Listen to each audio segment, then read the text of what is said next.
Pues muy buenos días, y el que tiene que estar agradecido en este caso soy yo, por muchos motivos. Primero, por la posibilidad de participar en lo que fue el monográfico sobre África de la revista Foro Educación. Yo creo que, bueno, realmente el resultado del monográfico, creo, en conjunto ha sido muy interesante, y felicitaros por ese trabajo de fondo. ¿Se va cortando? Quizá, o se oye bien. Y agradeceros además que me hayáis invitado a exponer algunas de las líneas que salieron en ese artículo, y la verdad es que en este sentido estoy encantado. Además ayer la llegada también pude conocer un poquito Palencia, porque si no me hubiera ido rápido, porque después tengo que ir tengo que coger el tren y salir hacia Madrid rápido. Y bueno, pues agradecer mucho en general todo, la posibilidad de estar aquí, la posibilidad de compartir pues este espacio con vosotros, la posibilidad de conocer Palencia y sobre todo la posibilidad de que pueda seguir generándose sinergias entre la Universidad Ramon Llull y entre este centro. Yo lo que os voy a explicar, o voy a intentar exponer en 40 minutos aproximadamente, es el impacto que los conflictos armados, como sabéis, es uno de los fenómenos quizá más conocidos sobre África. ¿Cuál es el impacto de los conflictos armados en los menores y en la educación de sus menores? Y sobre todo voy a utilizar como referencia el informe Machel. El informe Machel hace referencia a Graça Machel, que quizá la conocéis más porque es la mujer de Nelson Mandela, pero también había sido la mujer de Samora Machel, el líder de la independencia en Mozambique, y en ese sentido ella fue la relatora principal en los años 90 de este informe, que lo que intentaba era poner sobre la mesa qué aspectos normativos necesitaba la comunidad internacional para frenar el impacto tan descarado y tan extraordinario que los conflictos armados tenían en general en los menores. Y nosotros lo que vamos a intentar hacer es un recorrido sobre esos tres aspectos y ver en concreto cuál es la situación en África subsahariana. De todas maneras, me gustaría empezar con esta foto, porque creo que estas dos portadas de la revista, que no sé si conocéis, The Economist, uno de los semanarios anglosajón más conocidos a nivel internacional, dedicaba en los últimos años 2 monográficos a África subsahariana. Y empiezo con esta foto, porque creo que representa a la perfección el contexto y el debate internacional hacia África y cómo efectivamente se ha producido un giro excepcional en ese debate. Si os fijáis, en la portada de la izquierda, en el año 2000, The Economist ponía este título al monográfico sobre África, titulado The Hopeless Continent, el continente sin esperanza, donde, como es habitual, se hacía esa radiografía del África de las guerras, del hambre, de la corrupción, de la pobreza. El cliché habitual que se ha empleado para explicar África al mundo occidental. Pero si os fijáis, la portada de la derecha es de justo 11 años después, diciembre del 2011. The Economist, cambiando el fondo de la portada, pasando de ese niño soldado con un bazooka, pasa a un niño con una cometa, con un paisaje donde hay un amanecer, y dedica este titular Africa Rising, África en crecimiento, África despegando. ¿Por qué? ¿O qué ha sucedido para que en 11 años, y ese es el contexto de partida en el que nos vamos a mover, porque tiene mucho que ver cómo se aborda hoy la realidad sobre los menores y la educación, qué ha sucedido para que en 11 años hayamos cambiado de debate, o hayamos cambiado de visión, de esa visión que ya muchos denominan el afropesimismo, a una visión que ha dado un giro prácticamente copernicano, y hemos pasado, tanto en ámbitos de organismos internacionales como incluso en ámbitos académicos, a un relato, a una narrativa de tipo afro-optimista. ¿Qué es lo que ha sucedido? Fundamentalmente, lo que ha sucedido es que África en los últimos 4 o 5 años ha experimentado, o muchos de sus países están experimentando, un crecimiento económico absolutamente excepcional, muy circunscritos, ¿verdad?, a aquellos países que tienen materias primas, como Angola o Nigeria o Sudán, por ejemplo. Es cierto también que esa ola afrooptimista argumenta que se ha producido un descenso notable de los conflictos armados. Y en tercer lugar, que se está produciendo un descenso notable de los índices de pobreza extrema o que aún han aumentado los procesos de democratización.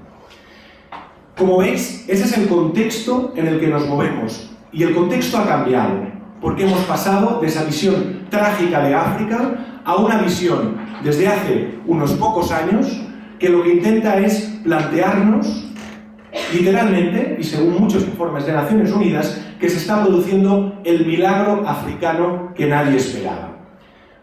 En ese, o partiendo de ese marco, de ese punto de partida, vamos a intentar ver cómo se sitúa o cómo ha evolucionado la situación de los menores y la educación. ¿Qué es lo que vamos a hacer? Os voy a tratar de dar esos 3 puntos que tenéis ahí recogidos. Vais a hacer mucho ejercicio con la cabeza porque vais a tener que ir mirando a veces a la pantalla y a veces a mí, supongo. Pero vamos a intentar, a partir de esa estructura, ver 3 aspectos fundamentales. Primero, hacer una panorámica general de la conflictividad armada en África subsahariana. Insisto, seguramente uno de los aspectos que más os suenan cuando hablamos de África, y un aspecto que se ha sobredimensionado, porque África evidentemente es mucho más que esos conflictos. Vamos a intentar ver cuáles son las características de esos conflictos y cuáles son los debates sobre las causas de los conflictos.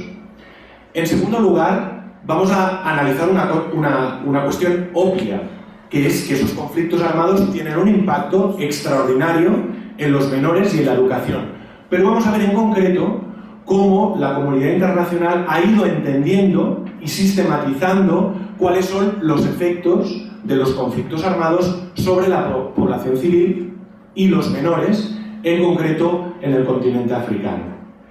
Y por último, vamos a ver cómo la comunidad internacional en estos últimos 20 años ha ido desplegando toda una arquitectura de normas, de mecanismos, de grupos de trabajo, que lo que han tratado es de poner las bases, de cimentar cómo la comunidad internacional puede mejorar o puede reducir el impacto de esos conflictos armados en los menores y en la educación. Y sobre todo hablaremos del informe Machel, que supone un punto de inflexión, un punto de partida en todo ese despliegue, en toda esa arquitectura internacional hacia los menores y los conflictos armados.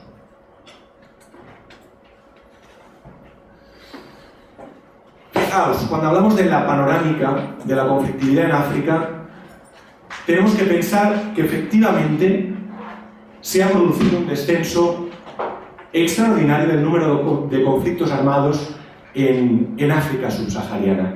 Y ese es uno de los aspectos que os decía que forma ya parte del discurso afrooptimista, de ese discurso que dice que las cosas en África están cambiando. Y eso en parte es cierto. ¿Y por qué es cierto? Es en parte cierto, sobre todo si se compara la situación actual con la situación de los 90. Cuando se habla de África en términos de conflictos, se hace una referencia clara a la década de los 90. Estoy seguro que habéis visto muchos y muchas la película de Diamantes de Sangre. ¿Os suena? Por Leonardo DiCaprio y demás. Ese es el típico cliché de los medios de comunicación hacia África en los años 90. Es cierto que en los años 90 en África se produjo una implosión brutal de conflictos armados debido al cambio de escenario geopolítico, acabó la Guerra Fría y cambiaron las condiciones internas de muchos contextos. Y en ese nuevo contexto, de principios de los 90, lo que se dio es que se iniciaran muchos conflictos armados de los cuales seguro habéis oído hablar: Sierra Leona, Liberia, Somalia, Angola, República Centroafricana, etcétera, etcétera. En los últimos años hemos presenciado cómo muchos de esos conflictos han ido finalizando. De hecho, los 2 grandes logros o los 2 grandes éxitos de finalización de los conflictos han sido 2 escenarios sobre los cuales seguro os han llegado en algún momento u otro noticias. Uno es Angola. que finalizó su conflicto armado en el año 2002. Y otro es Sudán, sobre el cual seguramente en los últimos años habréis oído que se ha celebrado un referéndum de autodeterminación hasta el punto que Sudán se ha dividido en dos países, Sudán como tal y otro nuevo país, que es el estado número 54 de África, que es Sudán del Sur. Bien, tan solo esos dos conflictos en las últimas décadas han provocado más de 3 millones de víctimas mortales en África subsahariana. La finalización de esos conflictos, por lo tanto, como es lógico, evidentemente ha dado al continente pues una situación de mayor estabilidad. No obstante, es cierto que si comparamos, hay muchísimos centros de estudio que se dedican a comparar y a contabilizar el número de conflictos armados que existen en África subsahariana y nos dirían que si bien en los años 90 había una treintena de países africanos en situación de conflicto armado, por lo tanto prácticamente el 50% del continente atravesó en un momento u otro un conflicto armado, en la actualidad nos van a decir que hay bastantes situaciones de inestabilidad política. Tenemos en estos días, por ejemplo, en la prensa, el debate sobre la situación en Mali, la intervención francesa. Hemos tenido recientemente el conflicto en Costa de Marfil. Hay otros conflictos latentes que dejan periódicamente noticias, pero si tuviéramos que sintetizar y decir qué conflictos todavía perduran en África subsahariana, estaríamos hablando de 3. Uno en Sudán, no en el sur, que ya se ha independizado, donde evidentemente sigue una situación de tensión con el norte, sino en una región que ya no ocupa atención mediática, que se llama Darfur. No sé si alguien ha oído hablar de la región de Darfur en el oeste del Sudán. Ahí sigue vigente un conflicto que está provocando decenas de miles de desplazados anualmente y miles de víctimas mortales. Ese sigue siendo un gran foco de conflicto. Hay otro conflicto histórico, uno de los más longevos en África subsahariana, como es el de Somalia, donde sabéis que desde el año 89 prácticamente existe una situación de un reino de taifas, donde hay varios gobiernos no reconocidos por la comunidad internacional y donde hay un conflicto en el que incluso las organizaciones humanitarias muchas veces no tienen ni acceso a poder atender a las víctimas del conflicto armado. Pero si tenemos que hablar de un conflicto o el conflicto de conflictos, ya no solo diría en África subsahariana, diría a nivel planetario, es sin duda el conflicto en la República Democrática del Congo, concretamente en el este de la República Democrática del Congo. Ese es el conflicto de conflictos y ese es, diría, una de las mayores vergüenzas que en este momento todavía persisten y a las cuales la humanidad o nuestra generación no está haciendo frente y seguramente las generaciones futuras nos recriminarán cómo no estamos haciendo como mínimo lo suficiente para visibilizar lo que está sucediendo. Desde el año 96, en las regiones de los Kivus, en el este de la República Democrática del Congo, han muerto más de 5 millones de personas. Ruanda sigue siendo uno de los principales culpables de impulsar o de alimentar ese conflicto armado, con la complicidad y con la implicación de gobiernos como el de Estados Unidos, por ejemplo, con la implicación absolutamente brutal de empresas transnacionales y con un debate de fondo, no lo olvidemos, sobre este asunto.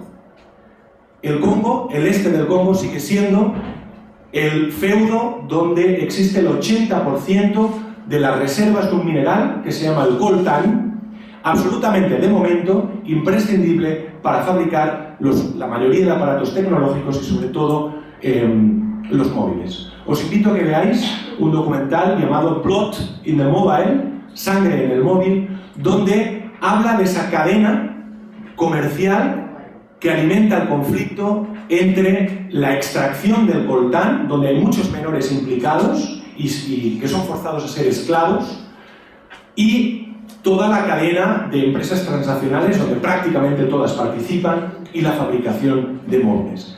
Recordemos, y yo creo que aquí tenemos un gran reto como sociedad, a intentar visibilizar la situación que todavía persiste en la República Democrática del Congo.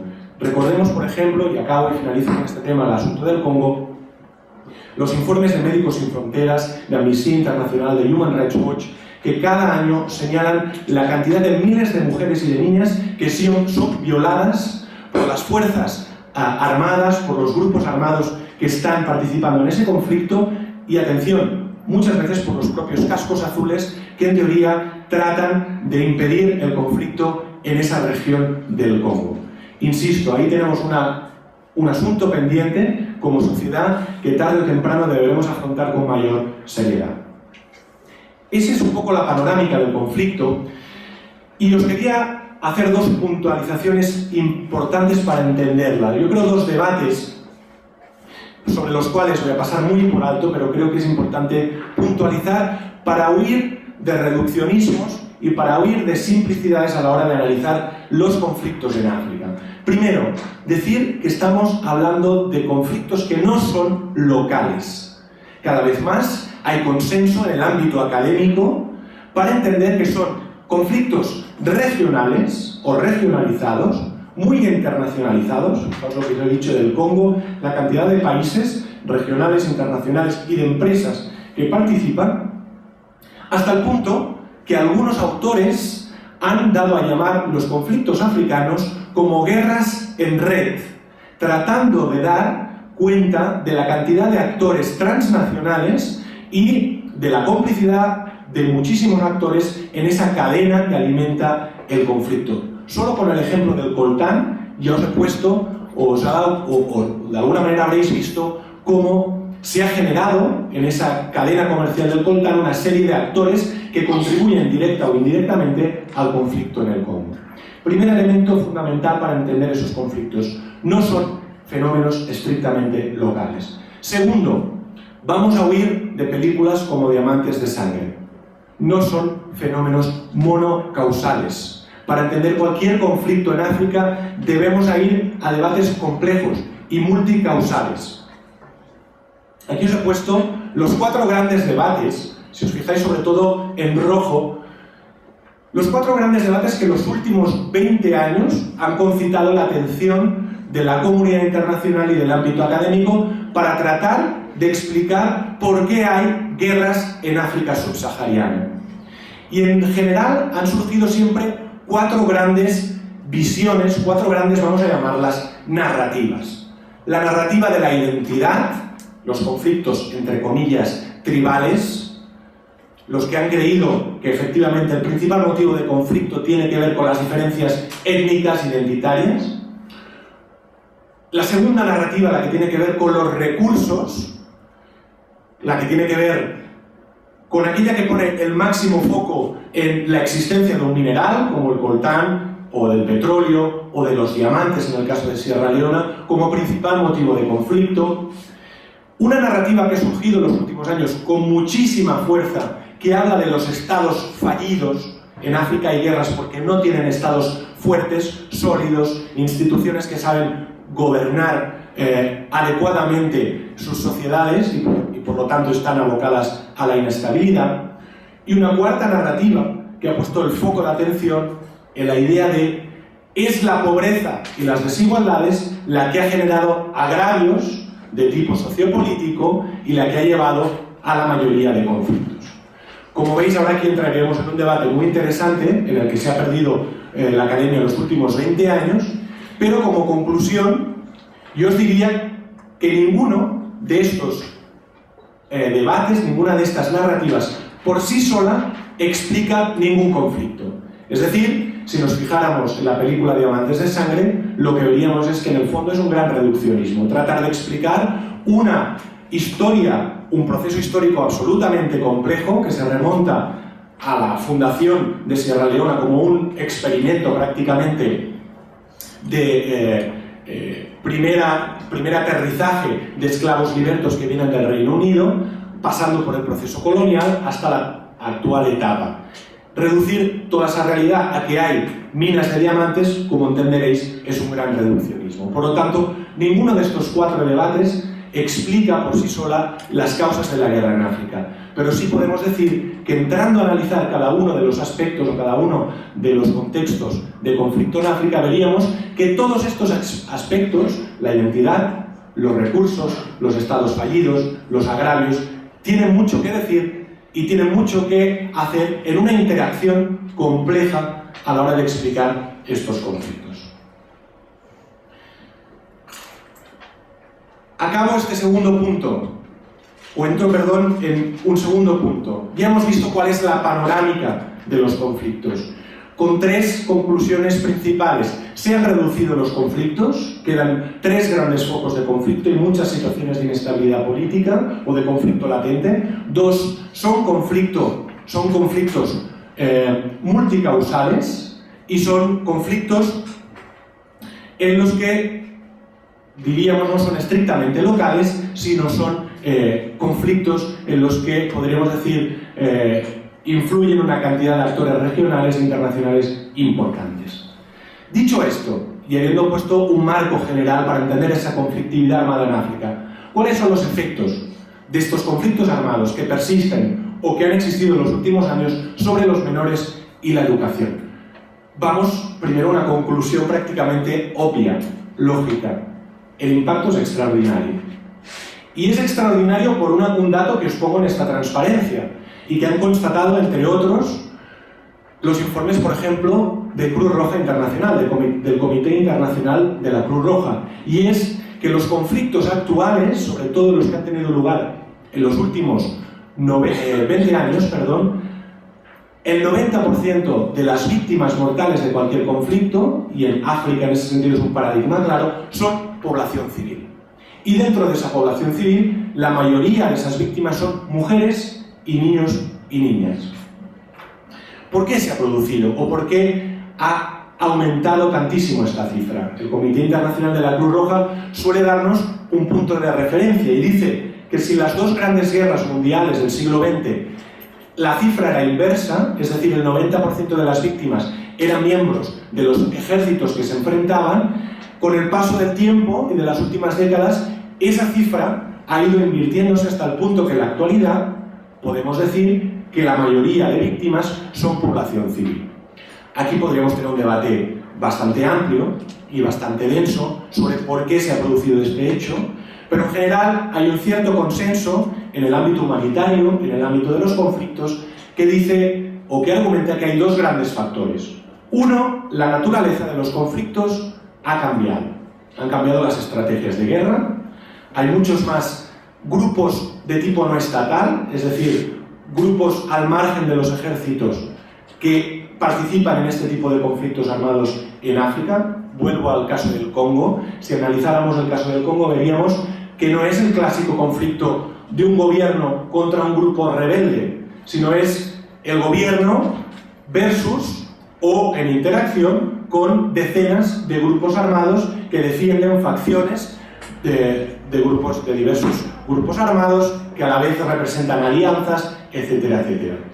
Evidentemente, eso ha provocado que en muchos casos esos grupos tiendan a utilizar la población civil como arma de guerra, como un arma de chantaje, como un arma de coacción, etcétera.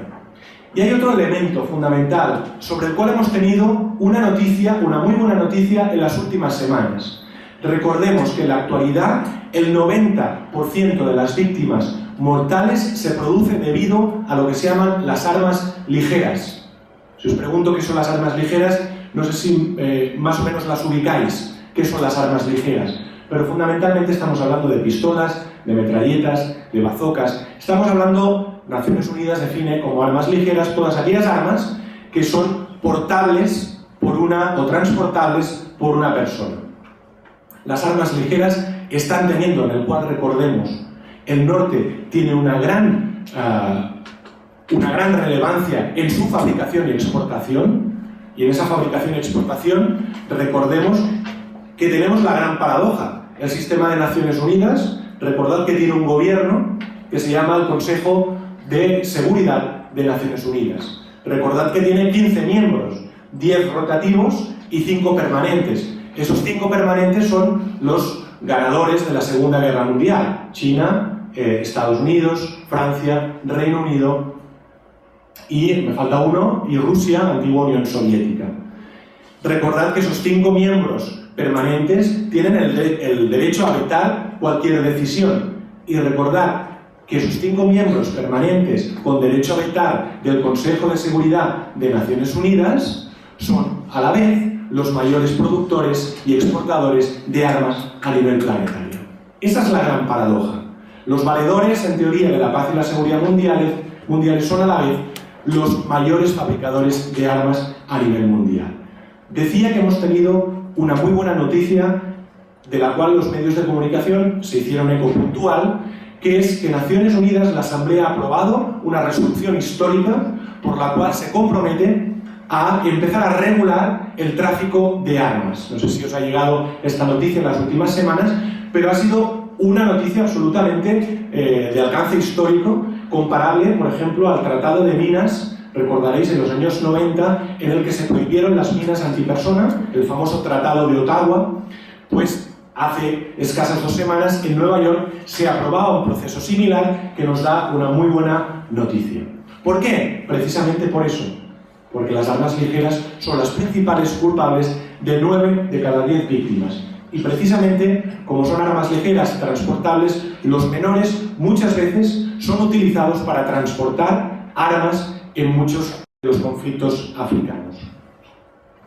Otros datos que nos arroja la realidad sobre África subsahariana y en general. Recordemos cuáles son esos efectos sobre menores y educación. Pues Naciones Unidas nos recuerda, por ejemplo, que 1.000 millones de menores que en el 2006 vivían en zonas de conflicto.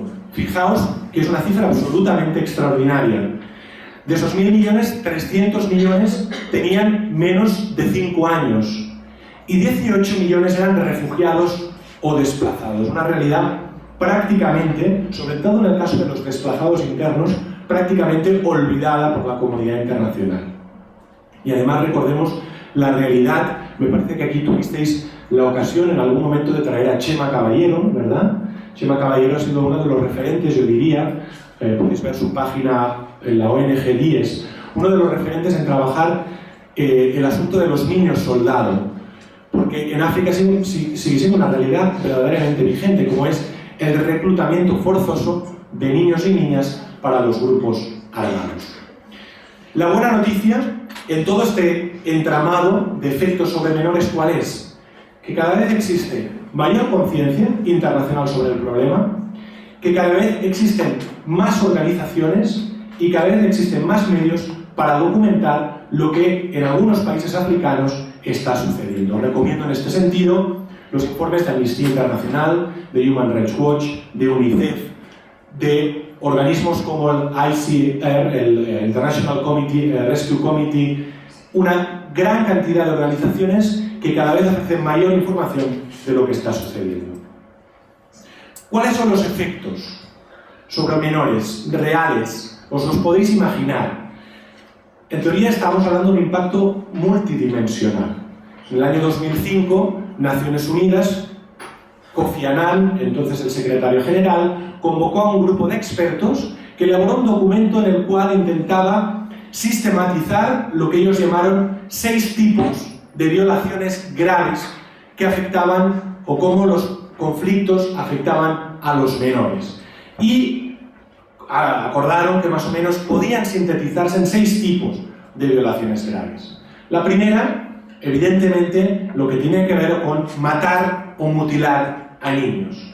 Y ahí el impacto de las minas antipersona, no sé si alguien de vosotros ha trabajado el conflicto en Angola, el segundo país después de Afganistán con mayor número de minas antipersonas enterradas bajo tierra, en el que desde hace 10 años hay un trabajo ingente de organizaciones humanitarias tratando de desenterrar minas antipersona, además de ser un trabajo carísimo para la comunidad internacional, y como os decía, con una muy buena noticia, y un impacto que ha sido extraordinario.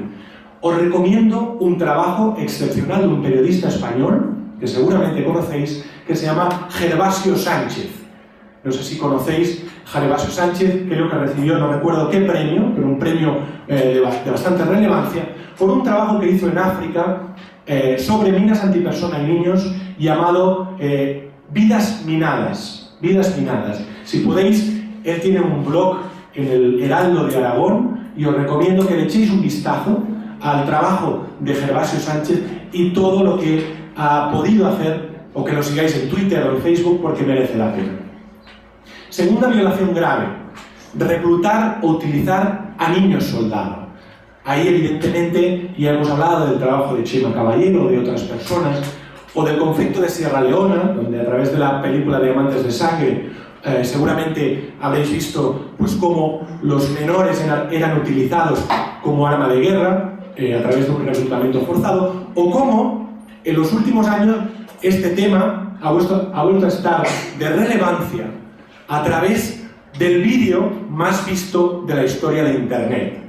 Supongo que habrá llegado, porque es el vídeo más visto de la historia de Internet. Me parece que ahora ha sido ya rebasado por el Gangnam Style, pero hasta que no apareció el Gangnam Style, el vídeo más visto de la historia de Internet, exactamente hace un año, era el vídeo llamado Kony 2012.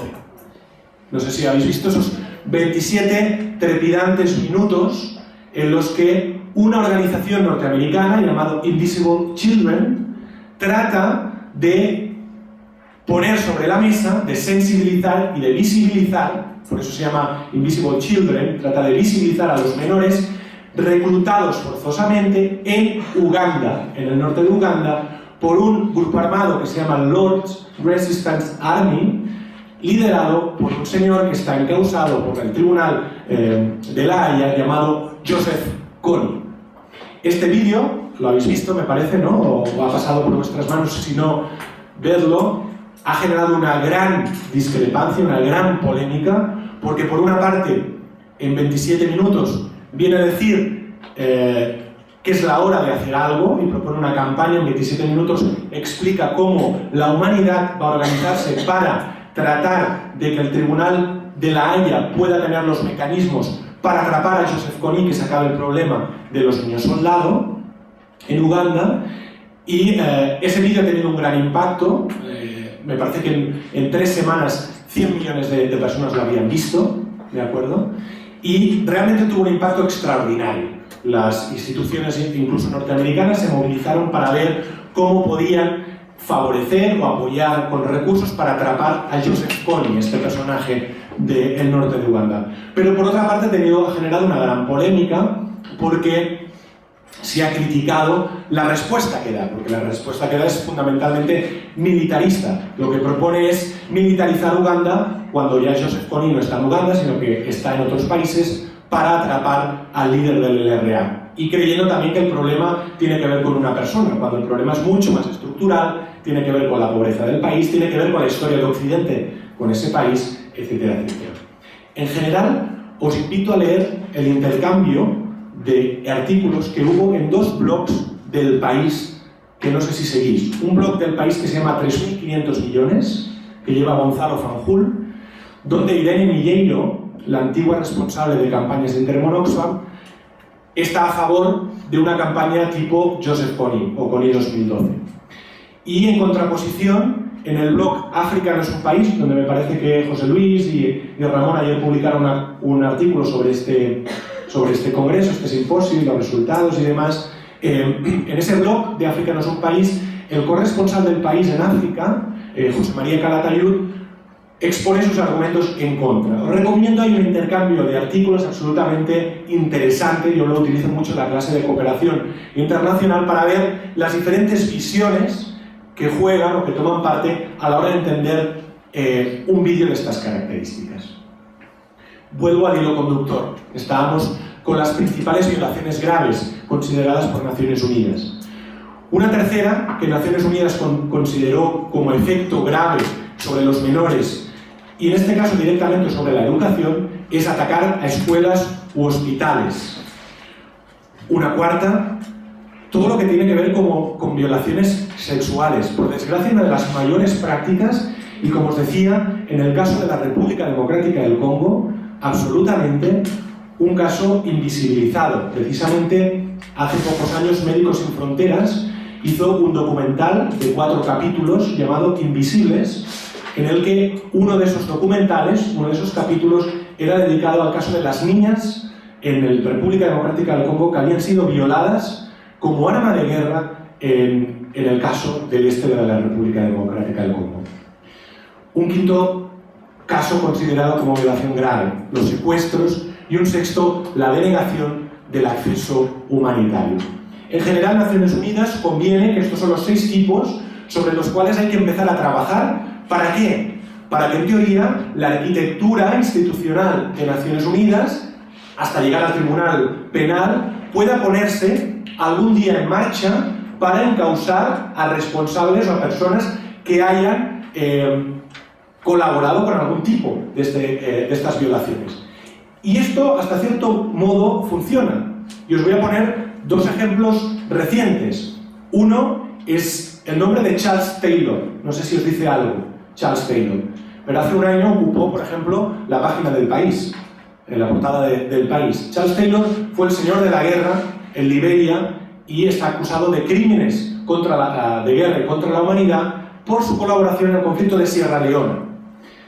Es un señor que está en La Haya y que hace un año tuvo una sentencia en la que fue considerado culpable, y una de las principales acusaciones precisamente tenían que ver con la mayoría de estas violaciones graves. Es decir, aquí diríamos que la sistematización de todos estos efectos ha tenido una traducción jurídica en el ámbito institucional que, en el caso de Charles Taylor, ha llevado incluso a una sentencia que me parece que lo va a tener prisión durante 40 años, prácticamente pues lo que le queda de vida. Y hay un caso reciente, el caso de Bosco Ntaganda, uno de los señores de la guerra en el contexto del este de la República Democrática del Congo. Bien, en este caso sí que vemos que hay una traducción de esta sistematización legal que hace Naciones Unidas a, digamos, consecuencias más de tipo penal, ¿de acuerdo? Y cómo a veces sí estos instrumentos jurídicos tienen una traducción penal real en el ámbito internacional. Hablaríamos también de otros impactos indirectos, evidentemente que a veces no son tan tenidos en cuenta o que no están tan sistematizados, pero cuando hablamos de un conflicto y hablamos de menores estamos hablando de todo el impacto que tiene en sus vidas normales, cómo se trunca su vida normal, el ir a la escuela, el poder asistir o el poder acceder a servicios básicos como la sanidad, etc. Si habéis seguido algún conflicto armado, veréis cómo efectivamente las vidas de los menores se ven truncadas por el impacto de la violencia armada.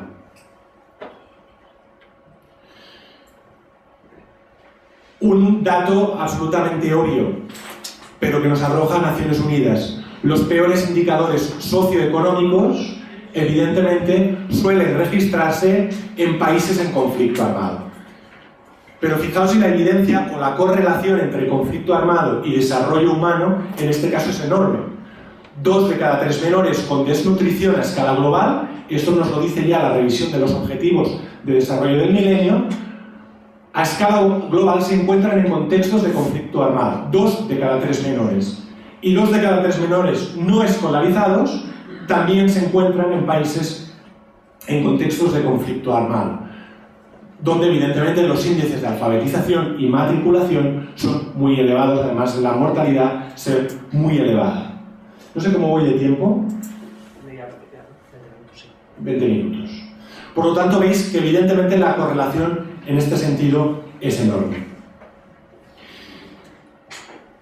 Si aterrizamos un poco más en el impacto sobre menores y en concreto sobre la educación, tenemos que irnos a un informe de referencia.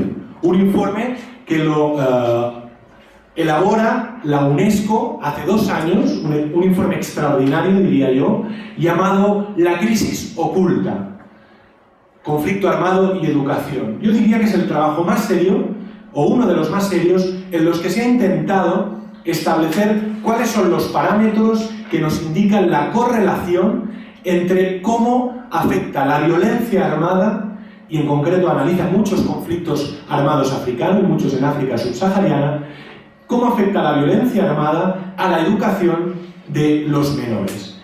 Y en general, digamos que la gran conclusión la sintetiza en el título del informe, y es que el impacto es ampliamente ignorado por la comunidad internacional. Es decir, aunque existan algunos informes o algunos mecanismos que hayan sistematizado cuáles son los efectos de la violencia armada en los menores, existe poca conciencia verdadera de cómo la violencia armada está verdaderamente condicionando la realidad de la educación de miles o decenas de miles de menores en este tipo de conflictos. Y una realidad obvia, y es que la violencia armada lo que hace es agudizar una espiral perversa de pobreza que cronifica la situación de muchos menores que se encuentran en esa situación.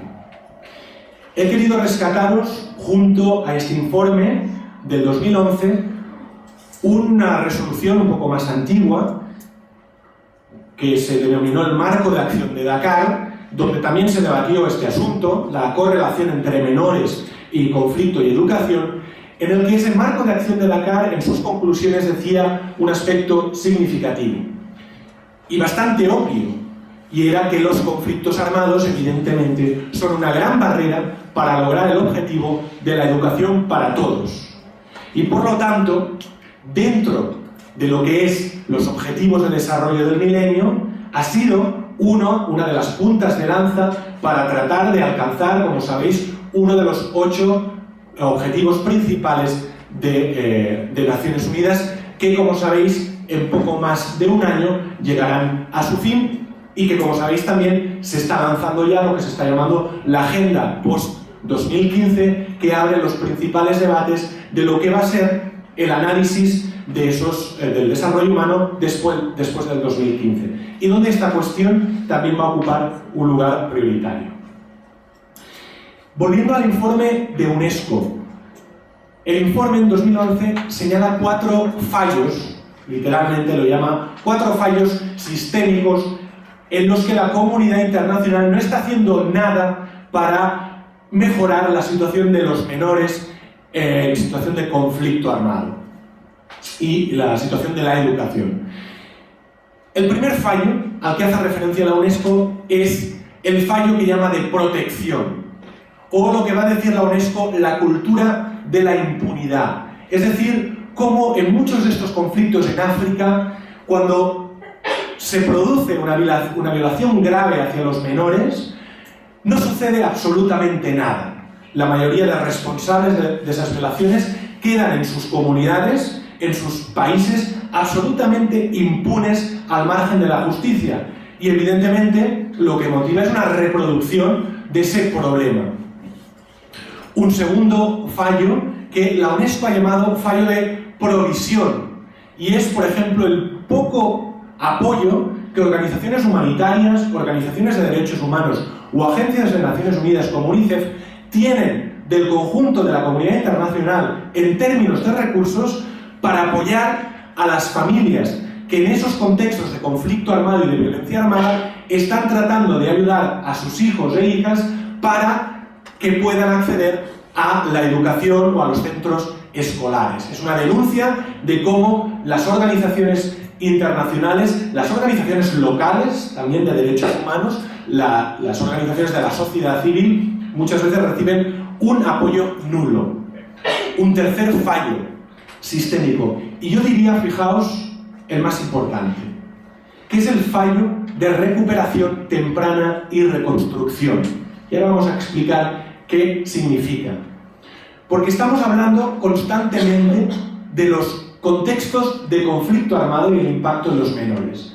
Pero precisamente con este tercer fallo, la UNESCO lo que quiere poner o quiere arrojar luz es sobre un problema absolutamente importante. Si estamos diciendo que en África se está reduciendo el número de conflictos, podríamos decir, bueno, pues entonces está mejorando la situación de los menores porque ya no hay tantos conflictos. No es así.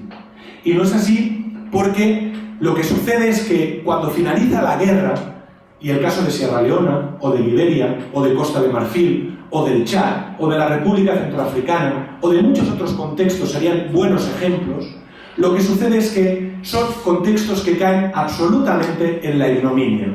Desaparecen de la agenda internacional y desaparecen de la agenda mediática. Y como desaparecen de las prioridades de esas agendas, lo que hacen es, evidentemente, ver decrecer el número de recursos, de atención y en general de atención internacional. Y lo que sucede es que el problema en muchos de esos contextos continúan existiendo muchos menores que continúan padeciendo violencia armada. La violencia cotidiana de la pobreza, la violencia cotidiana de no poder acceder a las escuelas o a la sanidad. Y ese es precisamente el fallo, el tercer fallo, que la UNESCO pone encima de la mesa. Ojo, porque no solo estamos hablando de países que están en guerra, sino que estamos hablando también de países que están en una situación de posguerra. Y ahí, si vemos el mapa africano, veremos muchísimas realidades que precisamente el informe de la UNESCO señala. Y un cuarto fallo, lo que llama la UNESCO el fallo de la construcción de paz. Es decir, la construcción de paz entendemos como el proceso que se inicia una vez han finalizado las hostilidades armadas en un conflicto. Es decir, todos los mecanismos que se activan para la reconstrucción de un país. Y ahí denuncia la UNESCO cómo en muchos de sus países, y Sierra Leona, que es el país que yo quizá he estudiado de más cerca, la educación no es un área prioritaria. Efectivamente no lo es. ¿Y por qué no lo es?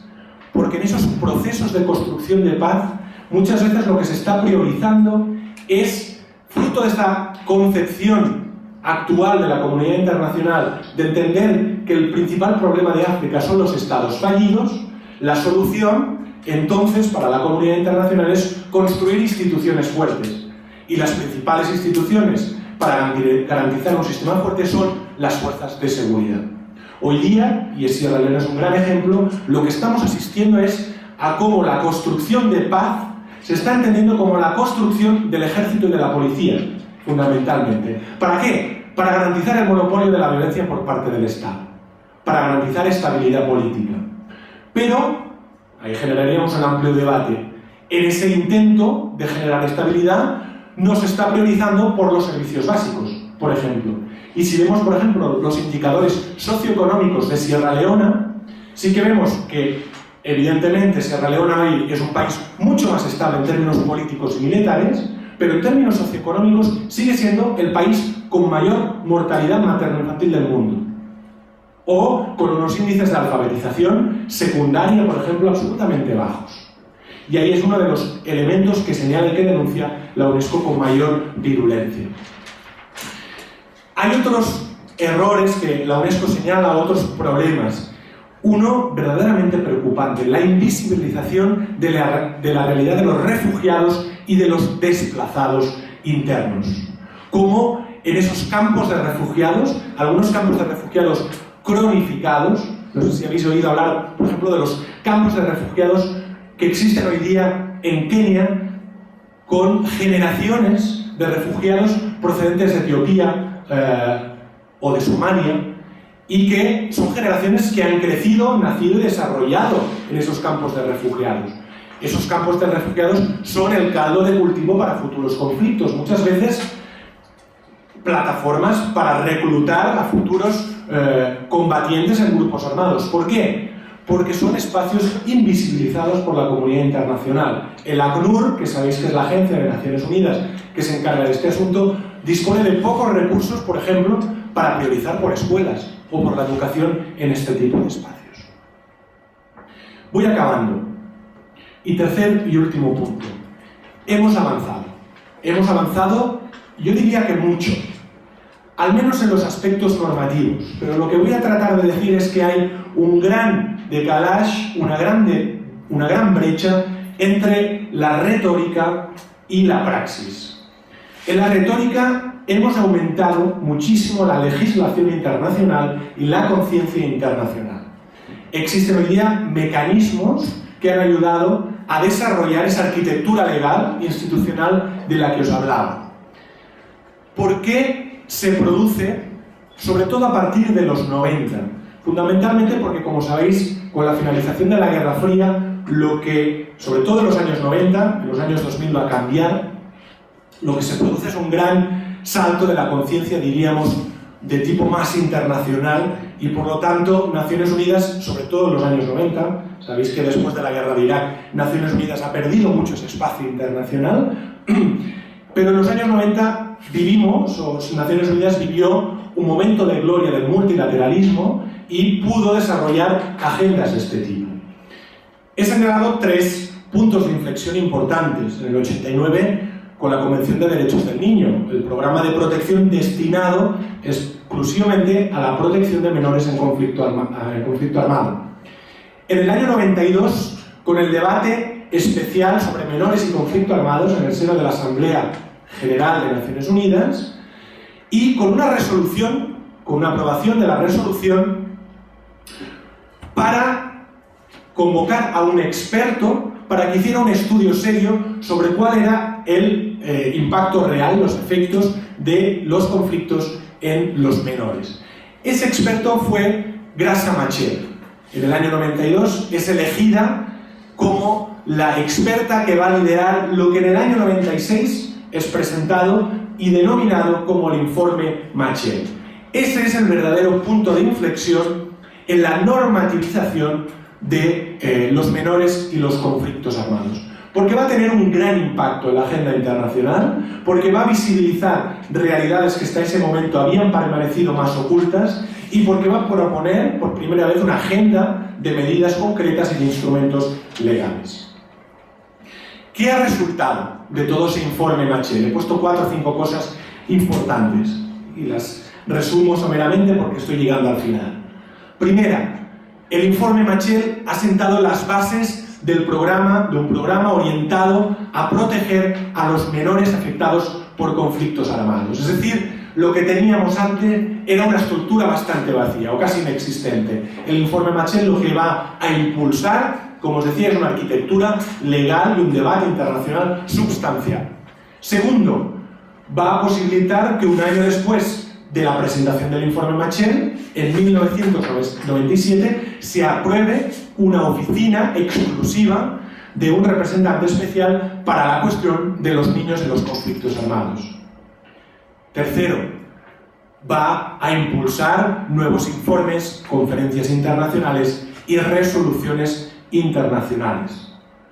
Cuarto, una mayor coordinación entre agencias y organismos, es decir, cómo pueden trabajar conjuntamente organizaciones de la sociedad civil, organizaciones de derechos humanos, organizaciones o agencias de Naciones Unidas, gobiernos del sur y del norte, etcétera, etcétera.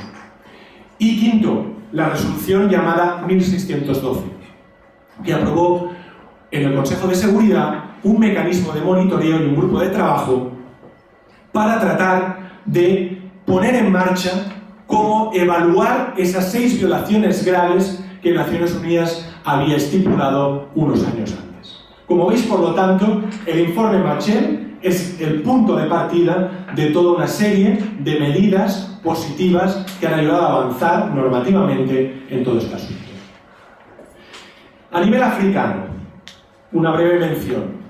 Evidentemente existen instrumentos. La más importante es la Carta Africana sobre Derechos del Niño o los principios y buenas prácticas llamadas de Ciudad del Cabo. Pero quisiera decir que hay un aspecto muy importante y un debate realmente significativo cuando hablamos de África subsahariana.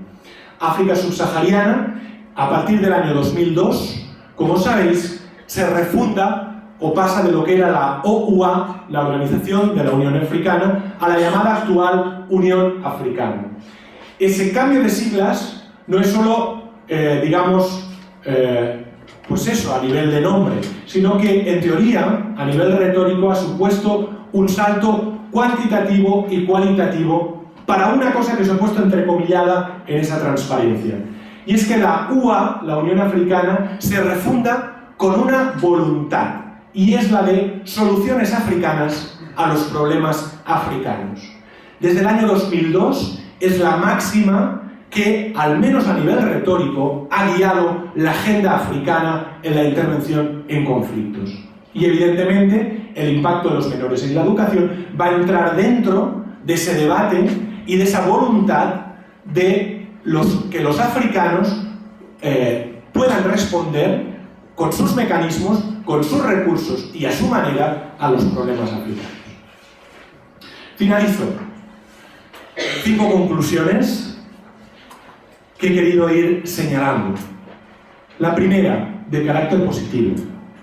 Existe mayor conciencia internacional gracias sobre todo al gran impacto que el informe Machel, a partir del año 96, tiene en el desarrollo de lo que insistido podemos llamar una arquitectura de protección de los menores en conflictos armados, donde la educación es uno de los asuntos principales. Segunda conclusión: existen enormes vacíos a la hora de implementarlo, sobre todo en las realidades locales y especialmente en los países africanos. ¿Cómo se traduce el monitoreo, la evaluación, la implementación de muchas de estas puestas en práctica o de muchas de estas voluntades que existen en los marcos legales a la hora de ver qué está sucediendo en el ámbito local? Tercero, he querido insistir en uno de los errores que subraya la UNESCO en su informe de hace 2 años. Existe un abandono de los contextos posbélicos. Es decir, no solo podemos poner el foco de atención en los países donde hay guerra.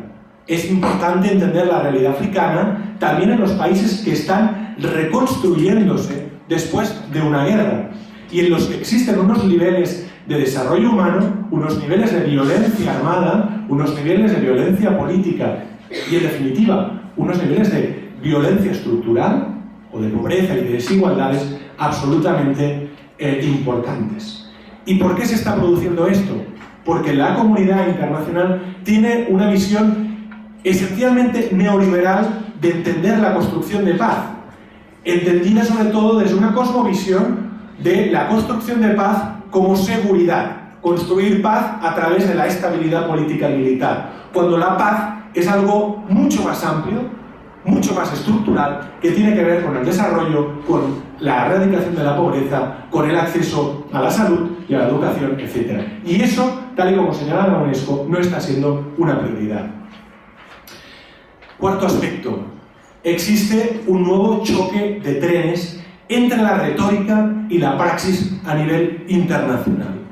Con el ejemplo más flagrante que os decía, los 5 valedores de la paz y la seguridad desde el Consejo de Seguridad de Naciones Unidas son los 5 máximos productores y exportadores de armas. Ese es el choque de trenes. Esa es la gran incoherencia de nuestro sistema internacional, que trasladado a la realidad española nos encontraríamos algo similar. En los últimos años, España, no es el caso del gobierno actual, pero ha querido postularse como un actor de desarrollo, de cooperación y desarrollo importante, sobre todo en África, incrementando exponencialmente su salto cuantitativo en materia de recursos destinados a cooperación, pero a la vez, incluso algunos países que destinaban cooperación, ha estado vendiendo armas. Y además, a veces de una manera tramposa, intentando ocultar a través de los presupuestos generales del Estado por dónde se filtraban armas a países de África subsahariana. Esa es una realidad con la que hemos convivido en los últimos años, en las últimas décadas. Y eso es una grave incoherencia, en lo que hoy muchos dan a llamar un ejercicio de anticooperación. Eso es uno de los problemas que tenemos que erradicar desde la sociedad civil. Primero denunciándolo y después poniendo alternativas y medidas para solucionar ese problema. Y acabo con la última y quinta conclusión. El debate sobre los menores y el impacto de los conflictos armados y en la educación va a estar muy presente en los próximos 2 años. Sobre todo porque en el año 2014 lo que se va a producir es un gran balance internacional de lo que ha sido, como sabéis, este proceso que hemos llamado Objetivos de Desarrollo del Milenio en los últimos 15 años. Vamos a intentar ver qué ha pasado con esa agenda y también en la nueva agenda ya emergente que llamamos la agenda post-2015. Y ahí, y vuelvo a mi fotografía inicial, va a haber un gran debate entre los afrooptimistas, entre los que van a vender y van a intentar argumentar un relato absolutamente positivo sobre África y decir que en África se han reducido la pobreza, que han mejorado los indicadores en general y que en parte es cierto, pero en contraposición, y ahí es donde personalmente me sitúo, tiene que contrarrestarse una dosis fuerte de afrorealismo. África sigue siendo un territorio en el que siguen existiendo problemas verdaderamente acuciantes. Si el relato internacional en los próximos años va a ser que África está despegando, gracias sobre todo al crecimiento macroeconómico. Lo que tenemos que ver detrás de esa fotografía, si escarbamos un poco, es que lo que se está generando en África son realidades de una desigualdad socioeconómica verdaderamente extraordinaria. Y ahí, evidentemente, la situación de los menores y de la educación va a continuar siendo un problema principal. Muchas gracias, esto es lo que os quería plantear y espero que haya un poco de debate.